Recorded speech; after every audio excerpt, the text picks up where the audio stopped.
अस्सलाम वालेकुम दोस्तों।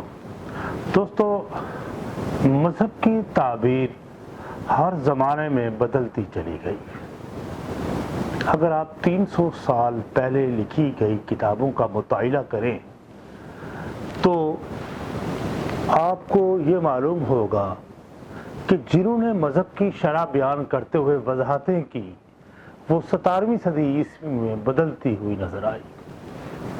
गुफ्तगू को आगे बढ़ाने से पेशतर आपसे गुजारिश है कि चैनल तलाश हक विद आमिर हाशमी को सब्सक्राइब करें और बेल आइकन के बटन को भी प्रेस करें। दोस्तों, खुसूसन यूरोप में 16वीं सदी ईस्वी में तसव्वुरात बदलना शुरू हुए।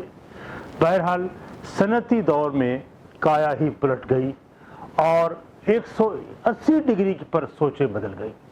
लेकिन मुसलमानों में ये सिलसिला बहुत ताख़ीर से इसलिए शुरू हुआ कि अमूमी तौर पर हमारा समाज ज़राअत के शोबे पर उस्तवार था और जदीद पैदावारी तर्ज अमल से कोसों दूर रहे, और जो समाज फरसूदा पैदावारी तरीके कार पर इस्तवार होता है उसकी सोच पसमानदा और गैर तरक्की याफ्ता होती है। बहरहाल हमारे यहाँ ज़ईफ़ुल इत्क़ादी और जहालत की वजह से जानते बूझते दुनिया के उफ़क़ से उभरने वाली रोशनी से अपनी आंखें मूंद रखी और अकाबरीन भी जानते बूझते उन मौज़ूआत को अपनी डिस्कशन का हिस्सा ना बना सके ताकि कमाईगी का एहसास ना हो।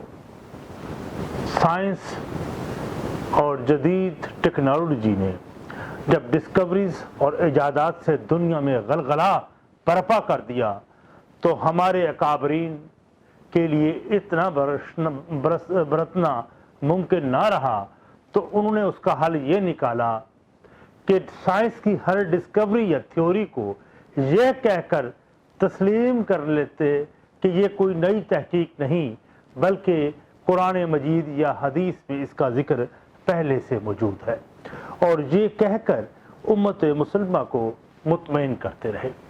और ये सिलसिला 100 साल तक चलता रहा। लेकिन एक मकाम पर जाकर साइंस ने मज़हब को इस अंदाज से चैलेंज कर दिया कि मज़हब के लिए अब तावील ढूंढना खासा दुश्वार होता चला गया। हालांकि साइंस एक तहकीक की अमल है, एक प्रोसेस है जो किसी मज़हब की फ़िक्र की मुखालफत नहीं करता और ना ही उसकी हमायत। लेकिन 1950 के बाद साइंस ने जहां खलाओं, चांद और सैयारों को तस्खीर करने से इंसान की पोशीदा बीमारियों की शनाख्त तक की प्रैक्टिस ने मज़हब को मुश्किल में डाल दिया।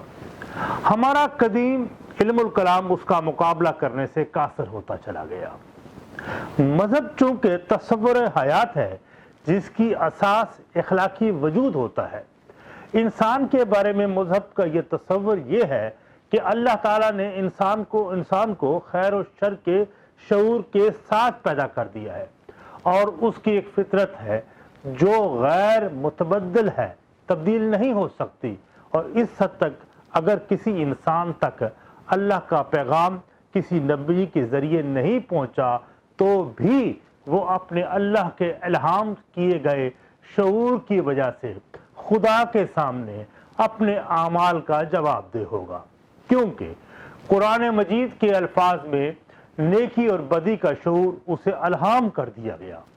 चूँकि मज़हब का ताल्लुक इखलाकी औसाफ से है जिनमें मोहब्बत, इसार, मनफी हवालों में हसद, नफरत, लालच, हिर्स वगैरह भी शामिल है जिनको अल्लाह ने उसमें इल्हाम कर दिया है। साइंस ने अपनी इजादात और नित नई दरियाफ्तों से मज़हब के लिए मुश्किलात पैदा की, लेकिन इस बार साइंसी दरियाफ्त ने मज़हब के लिए इस तरह का चैलेंज कर दिया है कि जिसने मज़हब के दफा में रवायती अंदाज़े फ़िक्र पर इस्तवार लोगों को मखमसे में डाल दिया है। जब इंसान को इस बात की कुदरत हासिल हो गई थी कि वो माँ के पेट में बच्चे की जिन्स के बारे में यकीनी खबर देने लगा तो टेक्नोलॉजी ने उस वक्त के लोगों को वर्ताए हैरत में डाल दिया था, जिसे वो मज़हब के लिए एक चैलेंज समझ रहे थे, क्योंकि मज़हबी किताबों में दर्ज बातों की शरह बयान یہی اس طرح کی جاتی رہی کہ یہ اللہ ہی ہے جس کو علم ہے کہ ماں کے پیٹ میں کیا ہے۔ اس کے بارے میں اہل مذہب نے تعویل یہ نکالی، یہاں مراد جنس نہیں بلکہ شخصیت کے اوصاف ہے۔ جینیٹک انجینئرنگ پر تحقیق کا آغاز 1970 کے دہائی کے آغاز میں ہی ہوا، اور اس کا منطقی نتیجہ اس وقت سامنے آیا جب کلوننگ کے ذریعے ایک بھیڑ جس کا نام ڈولی تھا وہ 5 جولائی 1996 میں تخلیقی عمل کی میں وجود میں آ گئی، اور اس دعوے کا حقیقی نتیجہ مذہب کے روایتی انداز کو پیش کرنے والوں کے لیے ایک بڑا جھٹکا تھا، اور سائنس نے اپنے قدم آگے بڑھائے، سلسلہ روکا نہیں، تحقیق کا سلسلہ جاری رکھا۔ اسی بار اسی ٹیکنالوجی کی بنا پر یہ نیا باب کرسپر کو رقم کر دیا، اور جس کامیاب تحقیق کے نتیجے میں 2020 میں کیمسٹری کا نوبل پرائز 2 امریکی خواتین سائنسدان، ایک امریکہ کی پروفیسر جیفری ڈیونا اور دوسری فرانس کی پروفیسر ایمیل چارپینٹرس کو دے دیا گیا۔ یہ ٹیکنالوجی دراصل ڈی این اے میں بنیادی تخلیقی مالیکیول جس پر شخصیت کا خاکہ درج ہوتا ہے، جو انسان کو وراثت میں ملتا ہے، اس ٹیکنالوجی کی مدد سے اس درج شدہ خاکے کو حسب خواہش تبدیل کر سکتے ہیں۔ اس مالیکیول میں ہمارا قد، رنگ، امراض سمیت بہت سے امور جینز کی صورت میں لکھے ہوئے ہیں جو ہمیں والدین کی طرف سے وراثت میں ملتے ہیں۔ المختصر یہ ایسی کتاب ہے جس پر سب درج ہے۔ اور کرسپر ٹیکنالوجی کے بارے میں انہوں نے کہا کہ کرسپر technology is a simple yet powerful tool for ending genealogies. It allows researchers to easily alter DNA sequences and modify genes functions. Its potential applications include correcting genetic defects, treating and preventing the spread of the disease. However, it promises also raises ethical concerns. اب ہم اگر چاہیں تو اس میں editing کر کے اپنی مرضی کے مطابق اس کو بدل سکتے ہیں، اور وہ صفات بھی شامل کر سکتے ہیں جو پہلے سے درج نہ تھی، یعنی کہ ڈی این اے کی تبدیلی شخصیت کی یکسر تبدیلی ہے۔ کرسپر ٹیکنالوجی اس پیچیدہ معاملے کو قابل فہم بنا دیا۔ انسانی جینز جسے ایمبریو کو تبدیل کر دیا جائے۔ کسی کو دل کی اگر بیماری مرثی ہے تو اسے کرسپر ٹیکنالوجی کی مدد سے صحت مند جین سے تبدیل کیا جا سکتا ہے، اور اس طرح انسان کی قدرت میں کسی دوسرے انسان کی تخلیق کرتے ہوئے اس کی شخصیت، شکل و صورت، رنگ وغیرہ کو بدلا جا سکتا ہے۔ مذہب کو اخلاقی وجود کا جزو بتانے والوں کے لیے یہ ایک چونکا دینے والی کامیاب تحقیق ہے، کیونکہ ہماری احساسات، جذبات جو ڈی این اے سے تشکیل پاتے ہیں، اس کا حیرت انگیز تجزیہ چوہوں پر کیا گیا۔ ان کے ڈی این اے سے آکسیٹوسن ہارمون جین کو نکال دیا گیا۔ یہ جو آکسیٹوسن ہارمون ہے، یہ دراصل کسی بھی ہستی کے اندر ممتا کا جذبہ، ایک ایموشنز جو پیدا کرتا ہے، اس کو نکال دیا۔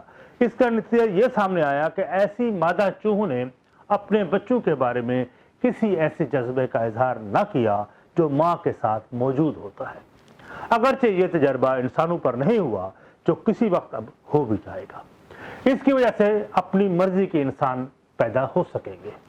مثلا اگر ہم کسی ماں سے اس کی رحم دلی کا جذبہ چھین لیں، کسی کو احساس کے درد سے بیگانہ کر دیں، کسی کے اندر سے رحم دلی کا جذبہ ختم کر دیں کہ وہ صرف جنگجو ہے اور کسی کو جان لینے میں اس کو آر محسوس نہ کرے، تو ایسا ممکن ہوگا، کیونکہ ان کے تصور اخلاق کی تشکیل نو کر دی، اور اس راہ عمل میں کوئی عملی رکاوٹ باقی نہیں ہے۔ اس طرح کرسپر ٹیکنالوجی نے مذہب کے تصور انسان کو چیلنج کر دیا ہے۔ اس کے نتیجے میں جزا اور سزا، انسانی فطرت، اخلاقی وجود، समेत मजहब के तमाम बुनियादी दावे और फिक्र इसकी जिद में आ चुके हैं। जब से इन दुनिया में इंसान का शऊरी सफर का आगाज हुआ है, उस वक्त से मजहब खुसूसन इस्लाम साइंस की तरफ से इतने बड़े चैलेंज का कभी सामना नहीं हुआ। हमारा इल्मुल कलाम के पास इसका खातर खा जवाब अब नहीं है। ये अलग बात है हमारे उलमा कराम इस पर गुफ्तगू करने से इज्तनाब करें या इसे दरोग गोई कहकर, झूठ कहकर अपनी कम मैगी का भी एहसास ना होने दे, और उससे पहले तो इसे काम ले। लेकिन इस टेक्नोलॉजी की वजह से दुनिया का नक्शा या तस्वुर अब हमारे सामने है कि ऐसा इंसान जो खैर और शर के शऊर से आरी पैदा होगा, जिसके बारे में मजहब का दावा था कि उसमें ये खासियतें इल्हाम की गई थी, अब ये इल्हाम मुस्तकिर ही ना रहा, तो इंसान का तर्ज अमल इस पर कैसे इस्तवार हो सकता है। मजहब का मुकदमा खड़ा ही इसी पर है कि इंसान हकीकत में इल्हाम की बुनियाद पर जवाबदेह है। जब उसका शऊर ही तब्दील हो गया तो फिर ये जवाबदेह किस बुनियाद पर होगा। इस बार साइंस मजहब की मावन कुव्वत की बजाय एक मदमुकाबल कुव्वत के तौर पर आमने सामने खड़े हैं। तबियत और माबादिल मेटाफिजिक्स जिसे कहते हैं, माबादिल तबियत की हदूद में हम आहंगी पैदा हो चुकी है और मजहब का इल्मुल कलाम कासिर है अपनी मरवजा दलील को दुरुस्त साबित करने में। इसलिए ये मामला मजहब को ये चैलेंज फैसला कुन मोड़ पर ले आया है। दोस्तों, हमारी आज की गुफ्तगू का इख्तिताम हुआ। इसके ऊपर हम मजीद भी गुफ्तगू करेंगे और आपसे दोबारा गुजारिश चलते चलते कि आप चैनल तराशी हक विदा में हाशमी को सब्सक्राइब करें और बेल आइकन के बटन को दबाएं। अस्सलाम।